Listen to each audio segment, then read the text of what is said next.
If you're going down the rabbit hole in order to find the goodies, you will always find the baddies as well. Those are the two sides of the same coin. If you have this crippling sensation of dread, not knowing what to do with yourself, with your life, you had to realize by now that you are not alone with this one. It's what we call existential crisis, or at least a minor attack of that. And let me tell you, boy, this sensation doesn't discriminate by age. It doesn't matter if you're a teenager or have passed your midlife. And the thing is, those thoughts arise whenever you are most vulnerable. So the question is, what to do, what to do. And of course, you have heard this many times before. Follow your passion. Do something. But there's a big caveat to that statement. Let's see what we can extract from this short clip. A whole lot of people today are deciding what to do depending upon what they will get out of it. What will I get? Will I get this kind of lifestyle? Will I get this kind of salary? Will I make this kind of money and lifestyle? This is what they're thinking of. This is a wrong way to approach, because you will have everything and you will have nothing in the end with life. Yeah, I would agree with that statement, but who started this trend? We have to follow someone. Someone had to show the way and make the first step into this materialistic sense of fulfillment. The funny thing is, as we evolve as human beings and acquire all this material bullshit that we have around us, be it fancy houses or faster cars or shining diamonds, nothing of that makes us happier. So why do we keep evolving? Or should I say, why we keep developing? Does it make our lives easier and more practical in that sense? Yes, of course it does. Does it prolong our lives and improve the quality that we are having this short period of time that we are here in this physical body? Yes, I would say so, but does it make us actually happier? And of course I use the term happy as some kind of a placeholder. Imagine a state of mind where you're always content, even if you are doing something, achieving, you're feeling good with yourself, within yourself, where the weeks pass by without you having extra occasions of panic attacks or anxiety. So why do we keep developing? Because we don't know anything better. The important thing is this. See, if you make yourself, first of all you must do this, you must not be driven by your anxieties, your frustrations, your concerns.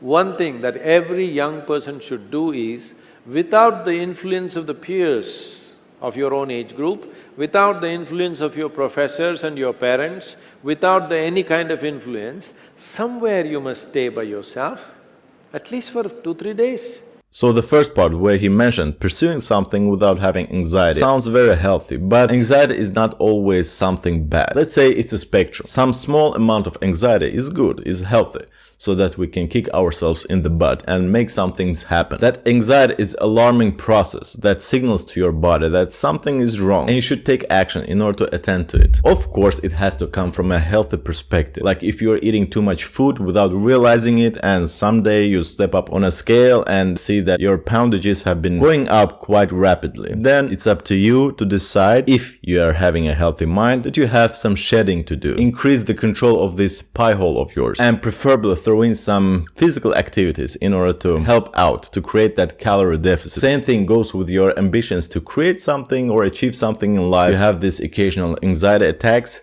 minor ones, where you're always keeping yourself on your toes, that you shouldn't be relaxed, that you have things to do. Everything has to have balance. You have to take some times off or sometimes double down on your work or commitment. Anyway, that's another topic. The second part where he mentions that you have to sit down with yourself for a brief amount of time in order to figure out what that is your heart is beating faster for. And that is the paradox of figuring out what you like in life, what you're passionate about. Because sitting down with yourself in your own company means that you have to confront your own demons. If you're going down the rabbit hole in order to find the goodies, you will always find the baddies as well. Those are the two sides of the same coin. Life is all about contrast. You have to endure the lows in order to appreciate the highs.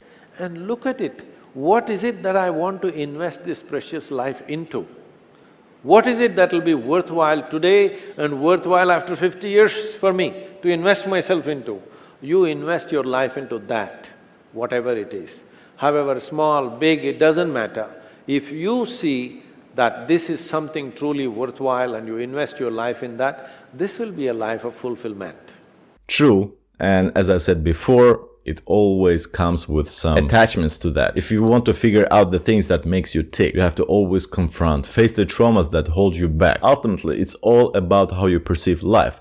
Your filtering system is fucked up for you to see the beauty of all. Understand that all of this I am talking about is not a permanent state. You will always enter and exit this sense of serenity, which is normal. But as you go on and practice self-controlling, self-assessing habit of yours, you will become much better in recognizing emotions and how to handle them.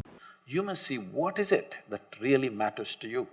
And you must do that. It doesn't matter, it pays, it doesn't pay. But believe me, if your heart is not in something, really, you will not do your best. Yes or no? If you don't do your best, how will great things happen to you? See, whether it is art, music, design, business, sport, spirituality, politics, it doesn't matter what it is. If you are not absolutely devoted to what you're doing, you will never do anything significant in your life. That's for 100%, I'm telling you. He's throwing rocks at me. Anyhow, about feeling 100% with something that you're pursuing, I totally agree. If your heart is not there, you won't do the great job. And one of those examples is this channel. I'm just joking. I just have other stuff that I prioritize highly. This mindset, this realization that he talks about is very crucial if you want to achieve something that fulfills you many years ahead. And that is not seeking a material gain right away, rather trying to invest your time and effort in things that you're curious about. It doesn't have to be something that you are very good at, rather something that lets you to wake up in the morning and not have a lot of panic attacks or anxieties that pursue you all day long. And this mental state is something that you have to practice by yourself. Calm yourself down, try not to push yourself into thinking that things have to happen right now, which in actuality means that your heart, your mind is not there, rather somewhere else where you dream about El Dorado. And this curiosity may occur in cycles. Today, I'm very passionate about training and figuring out how bodybuilding works. And slowly but surely, I'm getting very curious about how to make money, which no one can neglect if you want to keep your creative freedom. You may earn a living, but you will not do anything significant if you are not totally devoted to something. The question is not about what you want to do. The question is just this: can you be devoted to this? Let's say you think in terms of today, if I invest my life, next 25 years, can I be devoted to what I'm doing right now? Will this matter to me? Will I feel fulfilled if I look back and see what I've done something?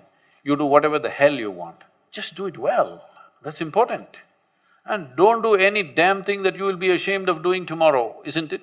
Oh man, I feel it deep in my veins. I mean, as I told before, I am very into fitness and bodybuilding, and not just for vanity's sake. For me, it's a philosophical endeavor. Of course, the visuals come as a bonus, but you train not only your physical body, but also your mental strength, something that you can do for a long time without getting paid for it. And also understand one thing: you cannot juggle several things at the same time, trying to master them simultaneously. You have to focus your attention in one simple skill set. Be good at it. Become, if not a master, at least very proficient in it before you can shift your focus to pursue other things. Many artists treat their skills as a therapy. I say, become healthy and then make something great out of it. Otherwise, you're running a risk having a dysfunctional relationship to your passion. What endeavors do you pursue today and why did you choose them? Tell me in the commentary section. But for now, Hussein, out.